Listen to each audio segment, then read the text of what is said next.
શું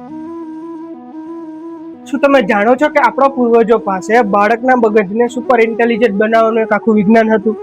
હા, આ કોઈ માન્યતા નથી, પણ હજારો વર્ષ જૂનું હ્યુમન એન્જિનિયરિંગ છે. સંસ્કાર વિજ્ઞાનના આ બીજા અને સૌથી મહત્વનો પાયો એટલે કે પુંસવન સંસ્કાર.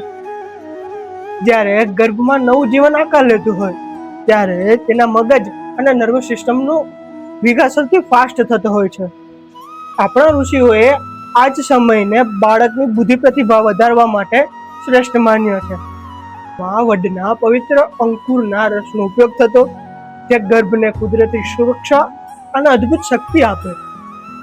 આ પ્રક્રિયા માત્ર વિધિ નથી, પણ બાળકના ઉજ્જવળ ભવિષ્ય અને મજબૂત સ્વાસ્થ્યનું એક સિક્રેટ ફોર્મ્યુલા છે. જો તમને પણ આપણી આ વિરાસત પર ગર્વ હોય તો દરેક પરિવાર સુધી આ વિડીયોને પહોંચાડજો, કારણ કે આવતીકાલે આપણે ત્રીજા સંસ્કારનું એવું રહસ્ય ખોલીશું કે જે દરેક માતા પિતાએ જાણવું જોઈએ. મિસ ના કરવા માટે અત્યારે જ ફોલો કરી લેજો અને ગુજરાતી પંડિત સાથે જોડાયેલા રહેજો. જય નીલકંઠ મહાદેવ.